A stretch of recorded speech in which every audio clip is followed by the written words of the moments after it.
50 லட்சம் டன் எடை இருக்கிற எகிப்து பிரமிடு. இதை மனிதர்கள் கட்டியிருப்பார்கள், மனிதர்கள் தான் கட்டியிருப்பார்கள். அஸ்வான் குவாரியிலிருந்து கற்கள் வந்திருக்கும், கிரானைட் வந்திருக்கும் அப்படின்னு சொல்லி பாகம் 5ல் பார்த்தோம்.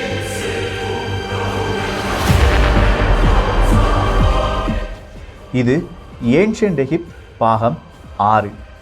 ஏலியன்கள் எகிப்தில் இருக்கக்கூடிய பிரமிடுகளை கட்டியிருப்பார்களா?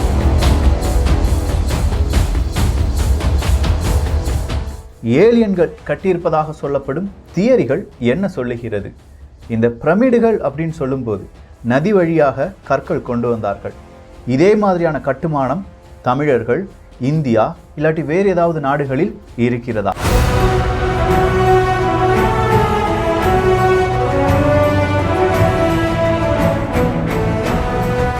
பல கேள்விகள் இருக்கலாம். கேள்விகளுக்கான பதிலாகத்தான் இந்த ஒரு பதிவு இருக்க போகிறது. அன்பு தமிழ் நெஞ்சங்களுக்கு தமிழ் பொக்கிஷத்தின் வணக்கங்கள்.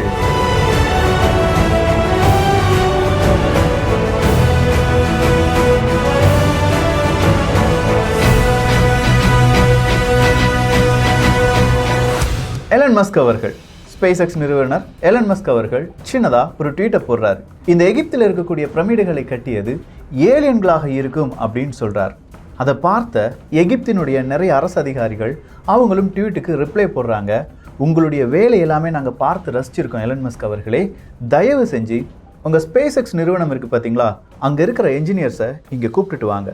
இங்கே கூப்பிட்டுட்டு வந்து எகிப்து மொழியை படிங்க. அப்படி படித்த பிறகு இதை யார் கட்டியிருப்பாங்க அப்படிங்கிற உண்மையை நீங்களே உலகத்துக்கு சொல்லலாம், எந்த பிரச்சனையும் கிடையாது அப்படின்னு சொல்கிறாங்க. ஆனால் ஒரு சாதாரண ஒரு விஷயத்துக்காக எகிப்தினுடைய அந்த பிரமிடுடைய உயரத்தை அளக்க வேண்டும் அப்படின்னு சொன்னால் அளக்க முடியுமா? முடியாது. அதற்கு பல தடைகள் என்பது கொடுக்கப்பட்டிருக்கிறது. அந்த உயரத்திற்கு மனிதர்களால் இப்போது செல்ல முடியாது அப்படின்னு சொல்லி எகிப்து அரசாங்கம் தடை விதித்திருக்கிறது. உயரம் ஒரு 482 அடி உயரம் இருக்கும் அப்படின்னு சொல்கிறாங்க. ஸோ 482 அடி உயரம் ஓகே. ஆனால் அந்த எகிப்து பிரமிடுன்னு சொல்கிறோம் பாருங்க, அதனுடைய ஸ்லோப் எப்படி இருக்கும், அந்த சரிவு எப்படி இருக்கும் அப்படின்னு கேட்டிங்கன்னா 51 டிகிரியாக இருக்கும். 51 அப்படி இல்லைன்னா 52 டிகிரியாக இருக்கும் அப்படின்னு சொல்கிறாங்க. பர்ஃபெக்ட் ஆங்கிள் அப்படின்னு சொல்கிறாங்க. 51 டிகிரி இப்படி இருக்கும். இங்கே நின்றுட்டு யாராவது இதை கெட்டுறாங்க, இந்த பிரமிடை கெட்டுறாங்கன்னா டன் கணக்கில் வெயிட்டில் இருக்கக்கூடிய கற்கள் அது நேராக கீழே விழுந்துராதா? இது எப்படி கட்டியிருப்பாங்க? கிரெயின்ஸ் ஏதாவது யூஸ் பண்ணியிருப்பாங்களா? 1950, 60 இந்த காலத்தில் தானே கிரெயின்ஸ் எல்லாமே நம்ம யூஸ் பண்ணுறோம், பயன்படுத்துகிறோம். நம்ம இப்போ சொல்கிறது எல்லாமே 4500 வருடங்களுக்கு முன்பாக குஃபு அப்படிங்கிற அந்த பாரோஸ்க்காகத்தான் இந்த எகிப்தினுடைய பிரமிடு கட்டப்பட்டதா அப்படிங்கிற ஒரு கேள்வியும் பல அறிவியலாளர்களால் கேட்கப்படுகிறது. இங்கே அறிவியலாளர்கள் அப்படின்னு சொல்லும்போது எதுவுமே படிக்காமல் இதை பற்றி கேள்விகள் கேட்கக்கூடிய நம்மளே மாதிரி யூடியூபர்ஸ் கிடையாது, யூடியூப்பில் ஃபேக்ட் செக் பண்ணுறவங்களும் கிடையாது. அவங்க ரொம்ப பெரிய அளவில் இந்த பிரமிடுகள், அதுக்கு பின்னாடி இருக்கிற தியரி, அதை எப்படி ப்ரூவ் பண்ணலாம் அப்படின்னு சொல்லி படித்து பல புத்தகங்களை வெளியிட்டு பல விதமான டாக்டரேட் பட்டம் பெற்றவர்கள். இவங்க எல்லாருமே பல தியரியை முன்வைக்கிறாங்க. அறிவியல் படி இதுதான் கரெக்ட், இதுதான் தப்பு அப்படின்னு சொல்லி பிரமிடில் இன்று வரையிலும் எதுவுமே ப்ரூவ் பண்ணப்படவில்லை அப்படிங்கிறது வேறொரு உண்மையாக இருக்கிறது. இதுக்கெல்லாம் முன்னாடி கடவுள் யார் அப்படிங்கிற ஒரே ஒரு கேள்வியை கேட்டுக்கிறேன். கடவுளாக இருப்பவர்கள் மனிதர்களை விட சக்தி படைத்தவர்களாக இருப்பார்கள். மனிதர்கள் செய்ய முடியாத சில விஷயங்களை அவர்கள் செய்வார்கள். இது கடவுளுக்கு நம்ம கொடுத்து வச்சிருக்கிற ஒரு விதமான ஒரு எக்ஸ்பிளனேஷன் அப்படின்னு சொல்லலாம். அதாவது இந்த உலகத்தை படைத்தார்கள், மனிதனால் படைக்க முடியாது, கடவுள் படைத்து விட்டார். ஆனால் அதே நேரத்தில் வேற்றுலக ஜீவராசிகள் இல்லாட்டி வேற்றுலகத்தில் யாராவது இருக்காங்களா அப்படிங்கிற ஒரு தேடுதல் மனிதர்களிடையே இருக்கிறது. செட்டி அப்படிங்கிற ப்ரோக்ராம் வழியாக அறிவியல் தேடிக்கொண்டிருக்கிறது. ரேடியோ ஃப்ரீக்வன்சியை ஒரு கிரகத்திலேருந்து வேறொரு கிரகத்துக்கு விட்டு அதுக்கு ரிப்ளை ஏதாவது வருதா அப்படின்னு சொல்லி மீண்டும் நாம் தேடிக்கொண்டிருக்கிறோம். பலவிதமான விண்கலமாக இருக்கட்டும், இல்லை விண்கலத்தில் மெசேஜாக இருக்கட்டும், ஏன் டெஸ்லா காரை கூட இருக்கட்டுமே, எல்லாமே வேற்றுலக ஜீவராசிகள் அப்படிங்கிறத பற்றியான ஒரு தேடுதல் தான். எப்படியாவது ஒரு கான்டாக்ட் நமக்கு கிடைக்குமா அப்படிங்கிற ஒரு தேடுதல். இந்த கான்டாக்ட் ஏன் பூமியில் இதுக்கு முன்னாடியே நடந்திருக்க கூடாது அப்படிங்கிற ஒரு யோசனை பல அறிவியலாளர்களுக்கும் இருக்கிறது. அதில் மிக முக்கியமான நபர் கார்ல் சாகன் அப்படிங்கிறவர் தான். இந்த கார்ல் சாகன் அவர்கள் தான் நீங்கள் விண்கலத்தெல்லாம் விண்வெளிக்கு அனுப்புங்கப்பா, ஆனால் அதுக்கு முன்னாடி கேமராவை மாட்டணும் அப்படின்னு சொல்கிறார். ஏன்னா முட்டாள்தனமாக பேசுகிற கார்ல் சாகா, கேமராலாம் அந்த விண்வெளி ஆராய்ச்சியில் என்ன செய்ய போகுது, ஒரு கிரகத்தை மேப் பண்ணுறதுக்காக நம்ம விண்கலத்தை அனுப்ப போகிறோம் அப்படின்னு சொல்கிற பல அறிவியலாளர்கள் இருந்தாங்க. ஆனால் இந்த கார்ல் சாகன் அவர்கள் சொன்னதால் மட்டுமே இந்த கேமரா என்பது பொருத்தப்பட்டு பலவிதமான கிரகங்களினுடைய புகைப்படம் இன்று நம்மால் பார்க்க முடிகிறது. கார்ல் சாகன் 1950 1970க்கு பிறகு மனிதன் நிலவில் கால் எடுத்து வச்சிருவான் அப்படின்னு சொல்றார். அப்போ அவரை பார்த்து எல்லாருமே பைத்தியக்காரன் அப்படின்னு சொல்றாங்க. ஆனால் அதே கார்ல் சாகன் அவர்கள் பல நேரங்களில் பல பல்கலைக்கழகங்களில் பல பாடங்களை எடுத்தார் என்பதும் இங்கே நாம் நினைவில் கொள்ள வேண்டியதுதான். ஸோ ஒரு சயின்ஸில் கொஸ்டின்ஸ் அப்படிங்கிறது இப்படித்தான் கேட்கணும் அப்படிங்கிறது இல்லை.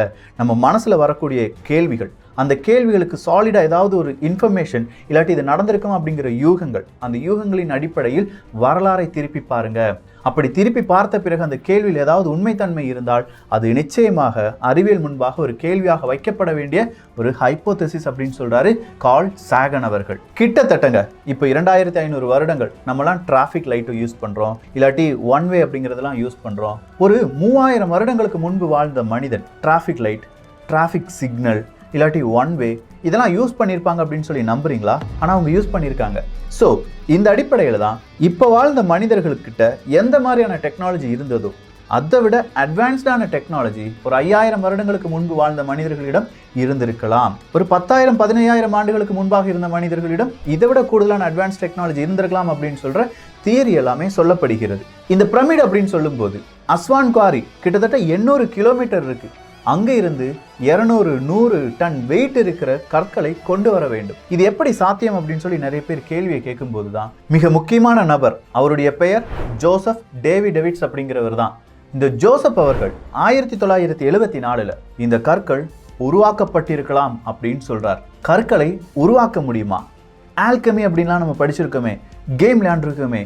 எதையாவது ஒரு பொருளை வேறொரு பொருளுடன் இணைக்கும் போது நமக்கு வேறொரு பொருள் கிடைக்கும். இத மாதிரி இந்த கற்கள் உருவாக்கப்பட்டிருக்கலாம் அப்படின்னு சொல்றார் ஜோசப் படிக்காதவர் கிடையாது. அவருடைய சிவி, அதாவது அவருடைய ப்ரொஃபைலை நீங்க எடுத்து பார்க்கணும்னா சாதாரணமா ஒரு புத்தகத்தை விட கூடுதலான பக்கங்கள் இருக்க வேண்டும். அந்த அளவுக்கு நிறைய பல்கலைக்கழகங்கள்ல அரசு அதிகாரியாக நிறைய நபர்களுக்கு பாடம் எடுக்க நிறைய ரிசர்ச் செய்த மிக முக்கியமான ஒரு ஆய்வாளர் அப்படின்னு சொல்லலாம். கெமிஸ்ட்ரியில பூந்து விளையாடக்கூடிய ஒரு நபர். அவர் என்ன சொல்றாரு, இந்த ஆய்வுகளை வைத்து பார்க்கும்போது இந்த கற்கள் உருவாக்கப்பட்டிருக்கலாம். அதற்கான டெக்னாலஜி எகிப்தில் வாழ்ந்த மனிதர்களிடம் இருந்திருக்கிறது. சிமெண்ட் தயாரிச்சிருக்காங்க அப்படின்னு சொன்னா நம்பலாம். ஆனா கற்களை தயாரிச்சிருக்காங்க அப்படின்னு சொன்னா இதை யார் சொல்றா அப்படின்னு கேட்கும்போது ஃபாதர் ஆஃப் ஜியோபாலிமர்ஸ் என்று அழைக்கக்கூடிய ஜோசப் அவர்கள் சொல்கிறார்கள். முதல்ல இந்த தியரியை யாருமே அக்செப்ட் பண்ணல. அது எப்படி கற்களை உருவாக்க முடியும் அப்படின்னு சொல்ற பலவிதமான கேள்விகள் எழுப்பப்படுகிறது. இதே நேரத்துல தான் சக்காரியா சிச்சின் அவர்களை பற்றி நாம் தெரிய வேண்டும். யார் இந்த சக்காரியா அப்படின்னு கேட்டா, அனுநாக்கி அப்படிங்கிறத வெளி உலகத்துக்கு கொண்டு வந்தவர். விண்வெளியிலிருந்து ஏதோ விதமான கிரகத்திலிருந்து அங்க ஏலியன்கள் இங்க வந்திருப்பாங்க, இங்க வந்து மனிதர்களை உருவாக்கி இருப்பாங்க, இல்ல மனிதர்களை வைத்து வேலை வாங்கியிருப்பாங்க, தங்கத்தை கொண்டு சென்றிருப்பார்கள் அப்படின்னு சொல்லி அனுநாக்கி சீரிஸ் பார்த்தோம் பார்த்தீங்களா? அதுல முதல் எபிசோட பார்த்தீங்கன்னா இந்த சக்காரியா சிச்சின் அப்படிங்கிறவர் வருவார். இந்த சிச்சின் அவர்கள் ரிச்சர்ட் ஹார்வர் வைஸ் அப்படிங்கிறவர் சொன்னது தப்பு அப்படின்னு சொல்றார். யார் இந்த வைஸ் வேறு யாருமே கிடையாது, அவர் தான் கிசா பிரமிடை கண்டுபிடித்தவர். மிகப்பெரிய அளவில் இந்த எகிப்தினுடைய வரலாறு தெரிவதற்கு வைஸ் அவர்கள் தான் காரணம் அப்படின்னு சொல்லக்கூடிய நபர்கள் கூட இருக்காங்க.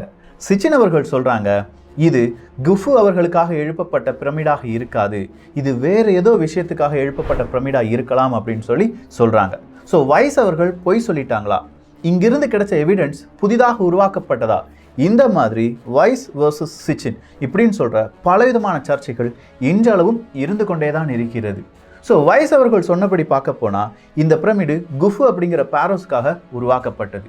ஆனால் சிச்சின் அவர்கள் கேட்குறாங்க, குஃபு அப்படிங்கிற ஒரு பாரோஸ்க்காக இது உருவாக்கப்பட்டிருந்தது என்றால் அவருடைய உடல் மம்மியாக அங்கே இருந்ததா அப்படின்னு சொல்லி கேள்விகள் கேட்கப்படுகிறது. ஆனால் மம்மியா உடல் கிடைக்கல. உடல் கிடைக்காமல் போனதுக்கு திருடர்கள் வந்து திருடிட்டாங்க அப்படின்னு சொல்லி நீங்க சொல்லலாம். ஆனால் இதே மாதிரி நிறைய பிரமிடுகள் கிடைச்சிருக்கு. இந்த நிறைய பிரமிடுகள் பூட்டப்பட்ட பிரமிடுகளாகவே நமக்கு கிடைச்சிருக்கு.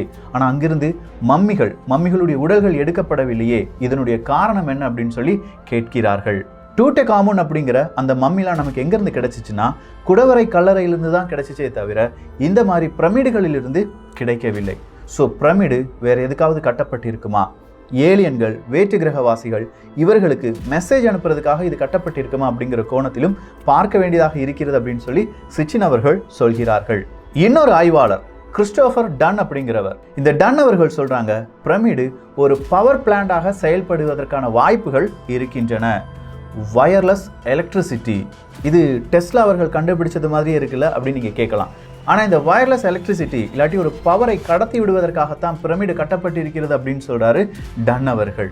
இவ்வளோ விஷயங்கள், இவ்வளோ அறிவியலாளர்கள் இவ்வளோ தியரியை முன்வைக்கும் போது கடைசியாக நம்ம ஜோசப் கிட்டே வரலாம். அவர் என்ன சொல்றாரு, ஒரு உட்டன் பாக்ஸ் சதுரமாக அடுக்கி வைக்கப்படும்.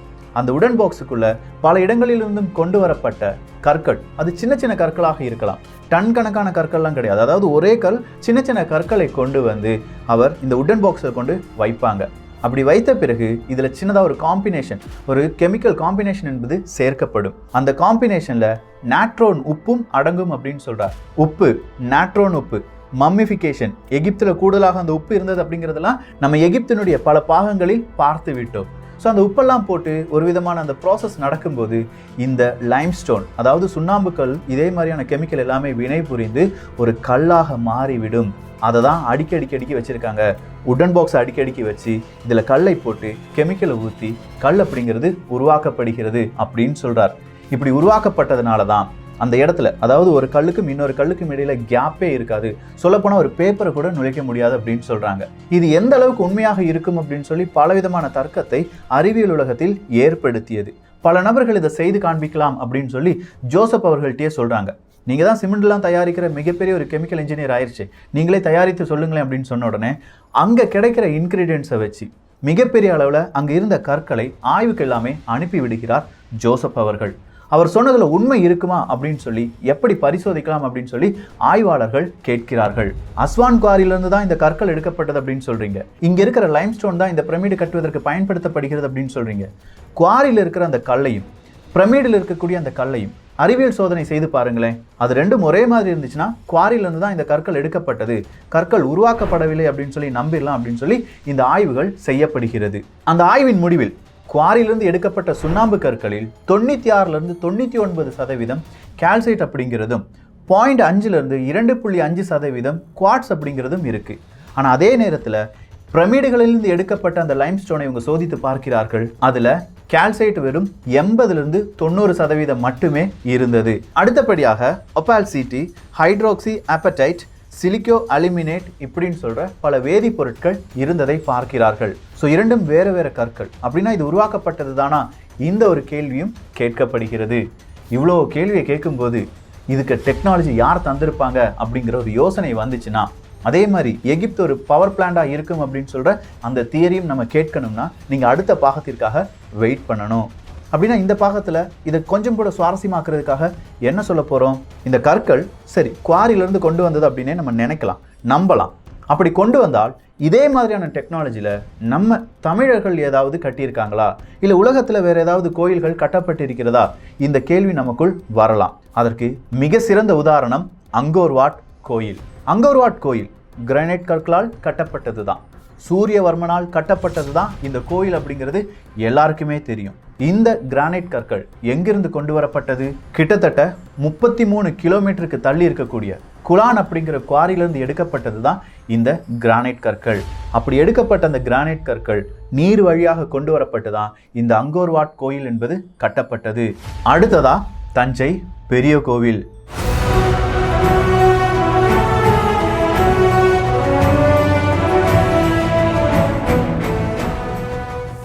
ஒரு 1,00,000 டன்னுக்கும் மேலே வெயிட் இருக்கக்கூடிய கோவில். தமிழகத்தில் தஞ்சாவூரில் ராஜராஜ சோழ மன்னனால் கட்டப்பட்டது அப்படின்னு சொல்கிற அந்த கோவில் ஃபுல்லாக கிரானைட் கற்களில் தானே ஆனது. அங்கே அந்த கற்கள் கிடைக்குமா, தஞ்சாவூரில் கிடைக்குமா, கிடைக்க வாய்ப்பே கிடையாது. அப்படின்னா தஞ்சாவூர்லேருந்து ஒரு 75 கிலோமீட்டர் தள்ளி போனால் வேறொரு குவாரி இருக்குது, அங்கேருந்து இந்த கற்கள் கொண்டு வரப்பட்டிருக்கலாம். அப்படி கொண்டு வருவதற்காக நீர்வழி பாதையை அவர்கள் தேர்ந்தெடுத்தார்கள், உருவாக்கினார்கள். அப்படி நீர்வழி பாதை வழியாகத்தான் இந்த கிரானைட் கற்கள் தஞ்சை பெரிய கோவிலுக்கு வருகிறது. ரப்பா நூயி, ஈஸ்டர் தீவு அப்படின்னு சொல்கிறோம் பாருங்க, அதில் மோவாய் அப்படின்னு சொல்கிற மிகப்பெரிய கர்த்தூன்கள் இருக்கிறது அல்லவா. இந்த மோவாய்னா என்ன, இன்னும் கொஞ்சம் சுவாரஸ்யம். இது அப்படியே தமிழர்கள் பக்கம், மாயன்கள் பக்கம், இல்லை இன்னும் தெரியாத பல நாகரிகம் பக்கம் செல்ல போகிறது. ஸோ ஏன்ஷியன்ட் எகிப்த் ஆரோடி இந்த பாகங்கள் முடிந்து விட்டது. அடுத்தது எல்லாமே மாயன்களுடைய பாகம் தொடரப்போகிறது. மாயன்களுடைய பாகம் முடியும் போது மீண்டும் அனுநாக்கியினுடைய பாகங்கள் தொடரும். இந்த ஒரு காணொளி பற்றிய உங்களுடைய கருத்துக்கள் இங்கே வரவேற்கப்படுகின்றன. மாயன்கள் பாகம் சீக்கிரமாக வரலாம். ஆனால் இந்த எபிசோடுக்கெலாம் கொஞ்சம் வியூஸ் கம்மியான மாதிரியே இருக்குது. ஸோ நிறைய பேர் இன்ட்ரெஸ்ட் இல்லாமல் பார்க்குறாங்களா, இல்லை நாம் ரொம்ப ட்ராக் பண்ணுறோமா அப்படின்னும் தெரியலை. எந்த ஒரு விஷயம் சொன்னாலும் அதில் இன்டெப்த்தான நாலேஜ் இருக்கணும். யார் தேடி போனாலும் இதுதான் அவங்க பார்க்க வேண்டும் அப்படிங்கிறதுனால நிறைய இன்டெப்த்தான விஷயத்த நம்ம கொடுத்துட்டு வரோம். இப்போ இருக்கிற ஜென்ரேஷனுக்கு இவ்வளோ இன்டெப்த்தான விஷயம் தேவையே கிடையாது. ஏன்னா கூகுள்லேருந்துலாம் நமக்கு கால் பண்ணும்போது அதை தான் சொல்கிறாங்க. உங்களுக்கு வியூஸ் கம்மியாகிறதுக்கான காரணம் நீங்கள் ரொம்ப இன்டெப்த்தாக போகிறீங்க, கொஞ்சம் மேலோட்டமாக சொன்னால் போதுமே அப்படின்னு சொல்கிறாங்க. ஸோ மேலோட்டமாக சொல்லணுமா, இன்டெப்த்தாக சொல்லணுமா, வியூஸ் கொஞ்சம் வரணும் அப்படிங்கிறது என்னுடைய ஆசை. உங்களுடைய சப்போர்ட், இவ்வளோ கஷ்டப்பட்டு நிறைய புக்ஸ்லாம் வாசித்து இந்த ஒரு காணொலி பதிவு செய்யும்போது ஒரு 50,000 60,000 ஓடும்போது கொஞ்சம் கஷ்டமாக தான் இருக்குது. அதனால் கொஞ்சம் வியூஸ் வந்த பிறகு அடுத்தடுத்த காணொலிகள் பதிவு செய்யப்படும். அதுவரையிலும் வேறு என்ன காணொலிகள் உங்களுக்கு வேணும், உங்களுடைய கருத்துக்களையும் இங்கே பதிவு செய்யலாம். ஸோ உங்களுடைய கருத்துக்கள் தான் அடுத்த காணொலியை தீர்மானிக்க போகிறது, ப்ளஸ் இந்த வியூஸும் தான். இந்த ஒரு காணொலி பற்றி உங்களுடைய கருத்துக்கள் இங்கே வரவேற்கப்படுகின்றன. எல்லோரும் தமிழ் பொக்ஷத்தில் இணைந்திருங்கள். தமிழ் பொக்ஷம் சேனலை சப்ஸ்கிரைப் செய்த தோழர்கள் தோழிகள் தயவுசெய்து சப்ஸ்கிரைப் பண்ணிக்கோங்க. நல்லதை பகிர்ந்து நல்ல சமுதாயத்தை உருவாக்குவோம். நன்றி, வணக்கம்.